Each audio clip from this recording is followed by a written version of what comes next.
if you're doing science fair, I just want to say that choose a topic that you're passionate about because you want your topic to shine. You want it to relate to you. You want your project to be a part of you for more than just science fair. Like through your entire life, you want to have that project that in your mind and in your heart, and like something that you're really passionate about, and you want to work for it, and you'll push your limits to make your project be successful. Hi there, this is Exclusive hot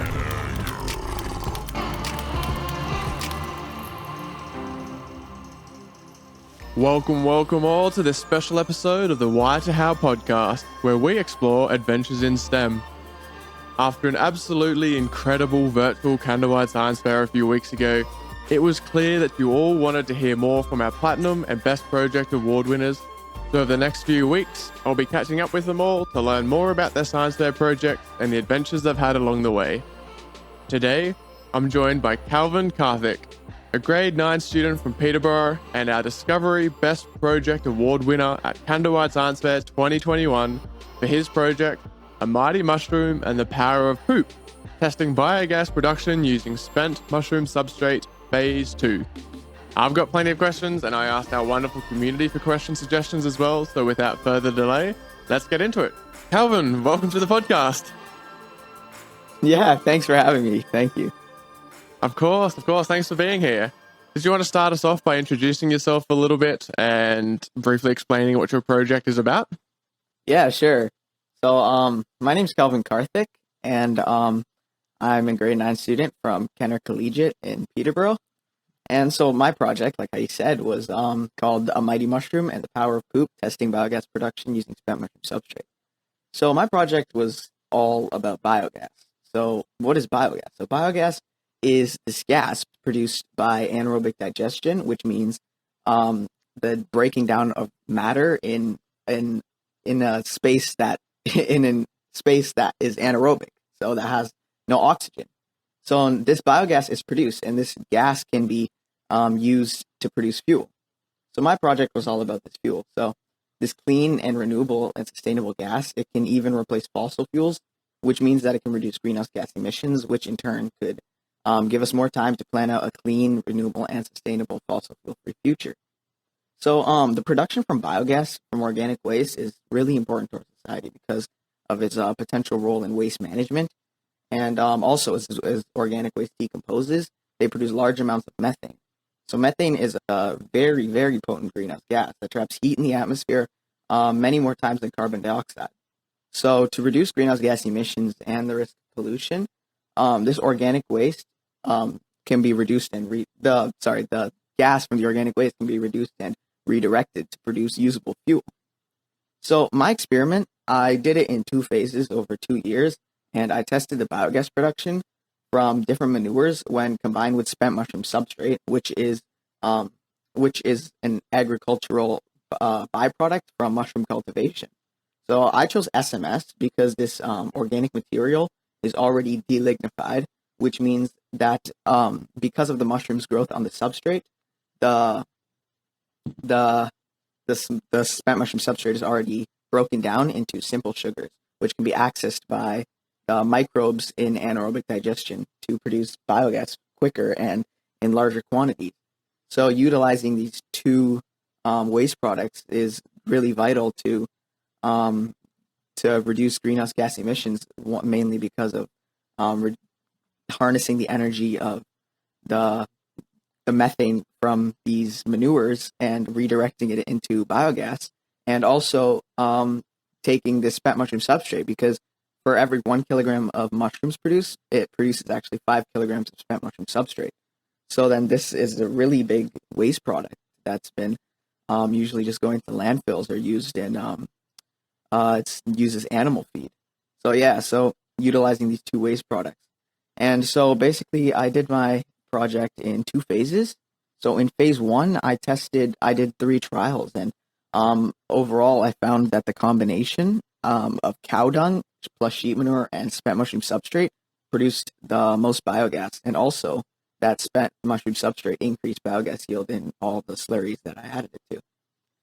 So in phase 2, I did the same approach, but added a little bit more to it. So I was actually testing biogas production from foreign manures. So those were pig manure, horse manure, sheep manure, and cow manure.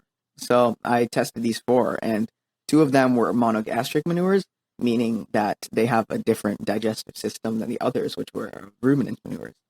So I tested both of them, and in the end, I found that ruminant manures produce more biogas than monogastric manures when combined with spent mushroom substrate, and monogastric manures produce more when none of them weren't combined with spent mushroom substrate. So alone, monogastric manures produced more, and then with spent mushroom substrate, ruminant manures produce more. But yeah, it was a really interesting find. And also, I found out that correlating with my phase 1 results, that SMS increased in the slurries that I tested. That SMS increased the biogas production. So yeah. Interesting. Yeah, I really do like the concept of sort of like the circular economy approach where, waste not, want not almost. I like the idea of finding something that is usually just a waste product and finding another use for it. So then obviously the next big question I have for you then, and this I guess ties to a community question we get, which is where did your idea come from? But what specifically about spent mushroom substrate SMS, what about it in particular caught your eye and made you think, oh, if I add that to the typical biogas production, it actually might be more effective? Yeah, so I got the idea of incorporating spent mushroom substrate because after I was in the like the realm of biogas and I was researching about it, I came across like other waste products that can be used used for biogas production, and like usually it's just like because actually my grandparents in India, when I went to visit back in 2018, they had a small backyard biogas plant, and every 6 months they would put in a little bit of manure, or not a little bit, they would put in some manure, and then every day they would put in their kitchen scraps, and they would produce biogas for forever until they had to put in some more manure. So and yeah, I got into the idea of biogas, and I did some research, and I was like, is there any better substrates to use other than just kitchen scraps that can produce more biogas and is environmentally friendly? And then I came across spent mushroom substrate, and what really caught my eye in spent mushroom substrate was that spent mushroom substrate has a little property called delignification. So that, like I explained it, but it was in general, it's just that the substrate is already partially broken down into simple sugars because in the plant cell wall, the plant cell wall is made up of hemicellulose, cellulose, and lignin. So lignin bonds cellulose and hemicellulose, and in order to access the simple sugars, the lignin needs to be broken down from cellulose and hemicellulose. So the mushroom's mycelium actually does that by secreting enzymes.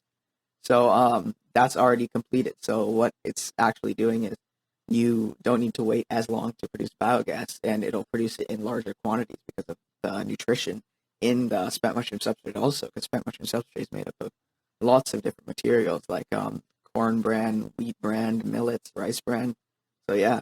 So yeah, you're almost using spent mushroom substrate to skip a step in the production of biogas, just going straight to the simple sugars, which then can be assisting the biogas production from the get go as opposed to waiting for it to break down.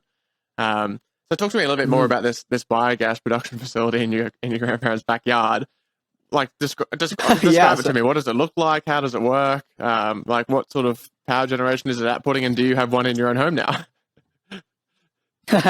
Yeah, so my grandparents' biogas, like their small biogas plant in India, it was kind of like as big as a small water tank. Like it's probably a few, I'm not sure, maybe 100 liters, maybe, I'm not sure. It was a pretty big tank, and they would put their manures into the tank, and they would put their kitchen scraps. And what it was really like, what it looked like, it was just a big tank with this like long kind of tubing kind of, and it had like a big bag kind of. It was like they hooked up the bag to a higher area, so then gas produced would fill up in this bag, and this bag was connected to their kitchen stove, and they could run their stove for about an hour, and they would produce biogas, and they would use it to for cooking and everything, and it is super useful for them because it's like money management, and it's overall like helping the environment too. So yeah. Yeah, absolutely. And so I can see a very direct link then between the way you tested throughout your project is you're using water bottles with a balloon taped to the top. That Mhm. is just a smaller version of a big tank with a bag on top, right? Yeah, yeah, Nice, yeah. nice. I went from yeah, so I went from like the in phase one to using balloons, and then coming up with better methods like the water displacement Mhm. method in trial 3 and phase 2. So then, So yeah. how did you learn about all of this biogas production? Like, where did you go to for sources of information? Like, how did you find? I guess you're not learning about spent mushroom substrate at school. You're not learning about biogas production probably, and the ins and outs of it at school. So how did you figure all of that out? Yeah, so actually I had like a lot of mentors that helped me and stuff. So there's like Mrs. Amanda McInnes. She was my elementary school teacher, Mhm. and she helped me last year work on the project, and also this year too. She was helping a lot. And also my other mentor, Dr. Neil Emery, he's from Trent University, and Trent University, yeah. So, and also his wife Jill Emery is also a great help too. But yeah, so these mentors, they helped me a lot with like the project design and all this. But I also contacted last year a lot of these mushrooms professors and all these different people like Dr. Danny Lee Rinker, who's a retired mushrooms professor in the University of Guelph, and Dr. David Meigs Bayer and Dr. Barry J. McAuliffe. And yeah, so I had some conversations with them, and we talked about like biogas and incorporating spent mushroom substrate and all that. Nice. And when you say you contacted them, what does that look like? Talk to me a little bit about what it is you actually did to contact them? Like, were you sending emails? Were you just cold calling them? Friends of friends of friends? Or how did you find them? How did you contact them?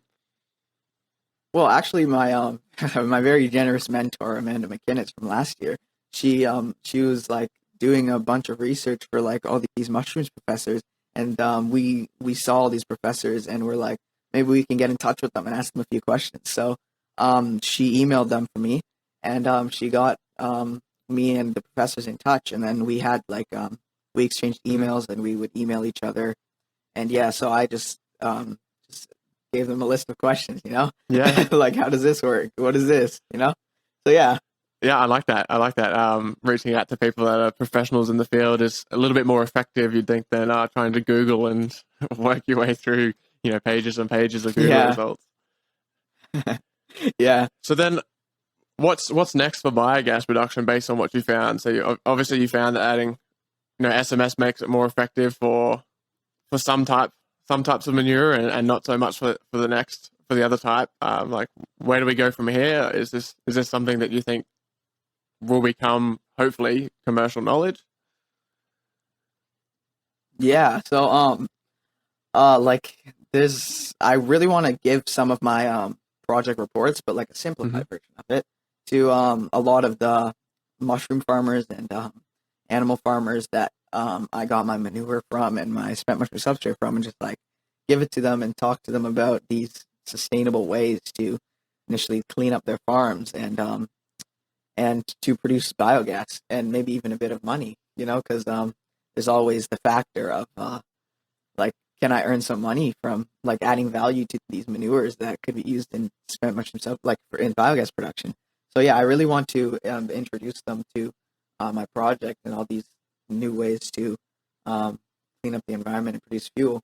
And I also want to like directly on my project, I want to like test the composition of the spent mushroom substrate, because all spent mushroom substrates are all different. Like from wherever you get it from, there these different ingredients to make these substrates, and different mushrooms grew on these substrates, and there's a lot of factors that affect that. So I want to test the spent mushroom substrate I use, and I also thought of testing bacteria removal using an autoclave to see how that works. Like what bacteria, or if bacteria is really the reason for this biogas.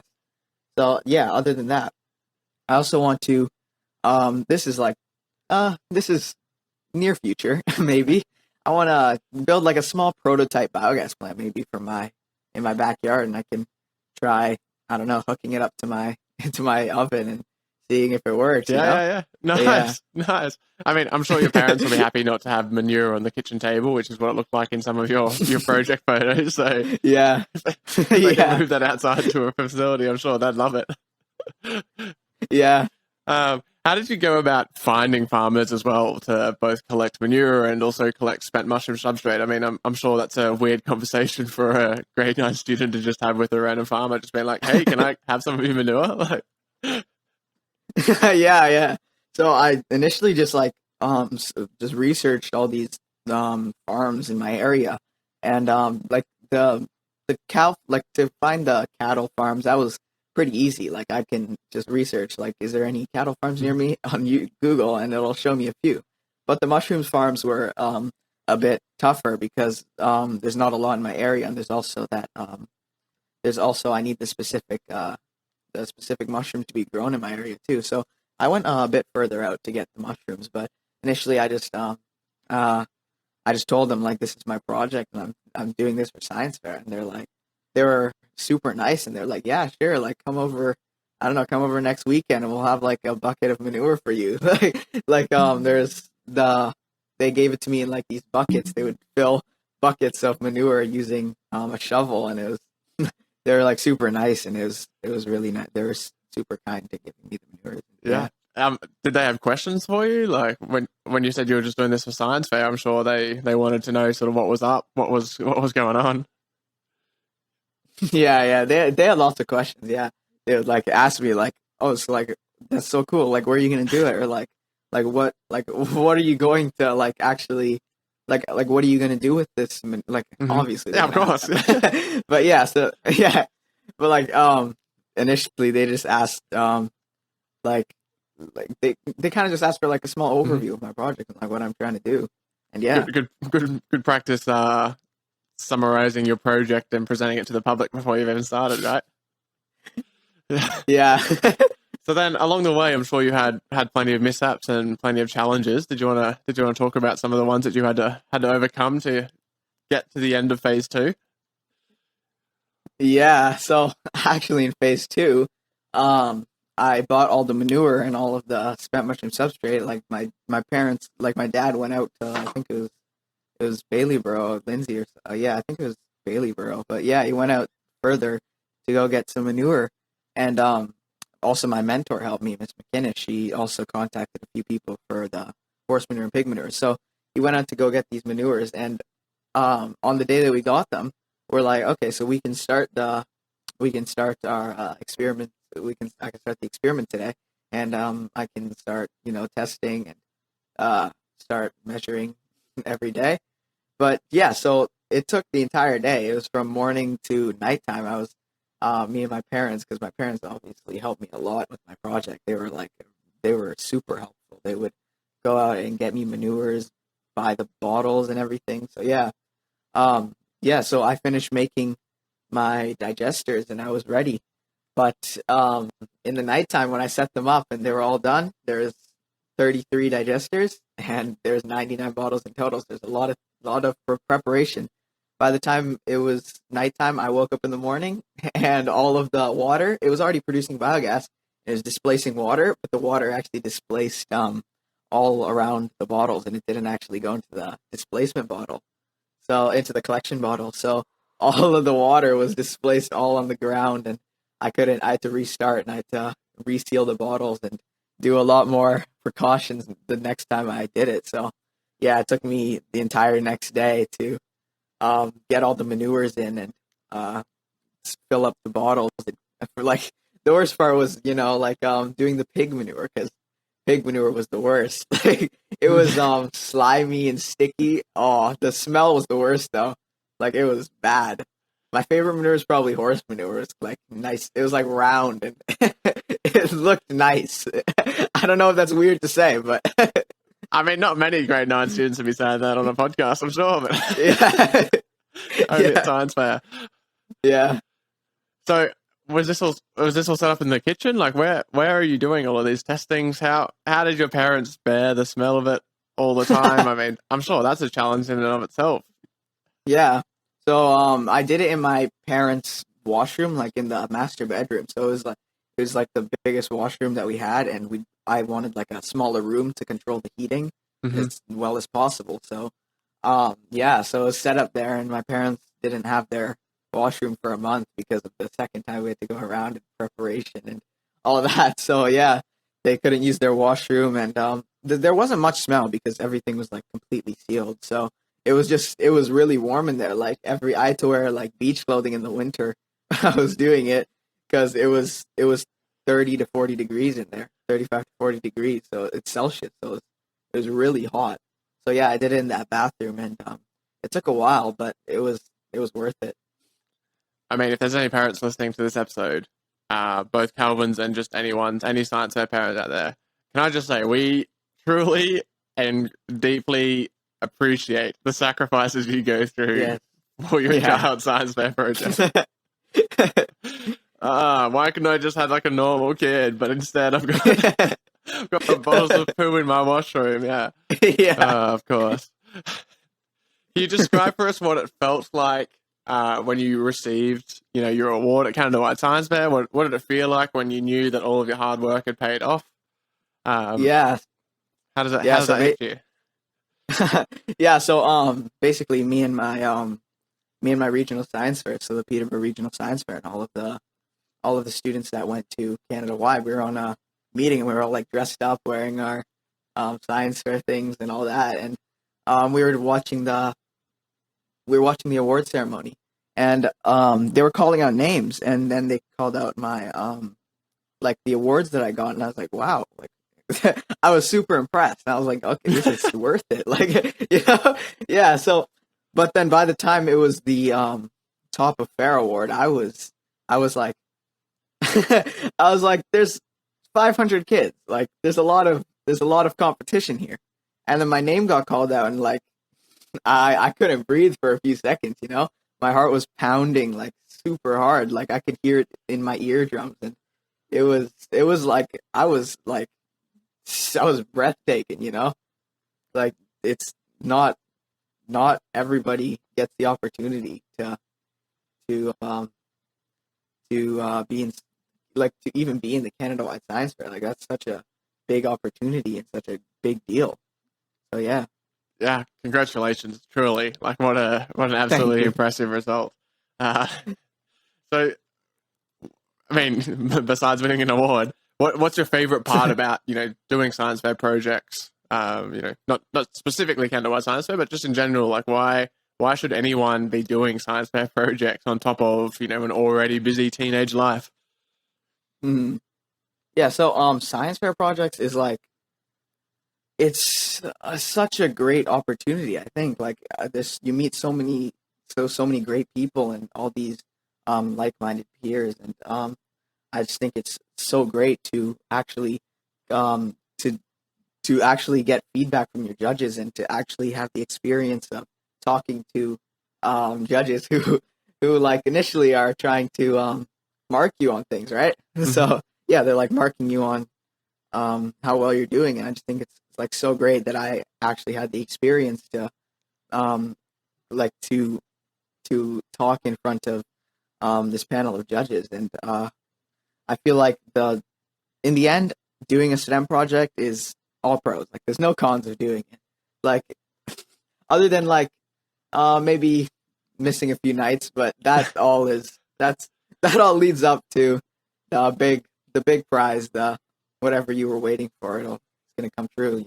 Anything can happen in science fair. Yeah, absolutely. It does. Yeah, anything can happen. And speaking of anything can happen, what comes next for you? What do you dream of being when you're older? You biogas engineer or what? Yeah, so I'm really interested in like the STEM field, and like going into universities that have that give out STEM programs and all these things. And yeah, I think my job, like my future job opportunities I think I would really love to be an engineer. Like that would be super awesome for me to build things and to design. I think it's awesome. It's a good combination of a lot of different skills, and it seems like you're well on the way to developing a lot of them already. That's for sure. Yeah. So then, a super easy question for you: why is STEM important? STEM, yeah. So STEM's important. I mean, initially because of like you need your critical thinking skills. Like that gives you a lot of critical. Like you need to, it gives you the experience of using these skills. And I think it instills like a passion for your innovation, and it's gonna be with you your entire life. Um, and it's like not just like like the passion for innovation, like it's beyond your learning, and like it's gonna be there for your problem solving and like your explanatory learning and stuff. Yeah, and also it brings like these huge mental habits, right? Like you'll be ready to face these big situations when your time comes. I don't know, your job interviews and all that. You'll have all this experience that behind your back. You did science fair, like woohoo, you can do this, Yeah, right? absolutely. Yeah. So then, is there like one key learning you're taking away from your whole science fair experience, your science project experience? Something that over the last 2 years you look back and you're like, yeah, that's like the one thing that I'm super grateful for. Yeah. It's definitely my time management skills because trying to balance out an equal amount of school, science fair, and sleep, you have to, like from 3 o'clock to 6 o'clock is schoolwork, from 6 to 11:30 is science fair. And yeah, so I just feel like super useful skill that I've learned from science fair is how to manage my time. Like that meme where, there's 3 options, you can only choose 2. Yeah. All right. So then, like the last big question I guess I have for you then is: do you have advice for people looking to get in science fair, getting involved in science fair this year coming? Yeah. So if you're doing science fair, I just want to say that choose a topic that you're passionate about, because you want your topic to shine. You want it to relate to you. You want your project to be a part of you for more than just science fair. Like through your entire life, you want to have that project that in your mind and in your heart, something that you're really passionate about and you want to work for it, and you'll push your limits to make your project be successful. So yeah. I couldn't think of a better way to possibly end this conversation. What an amazing message to end on.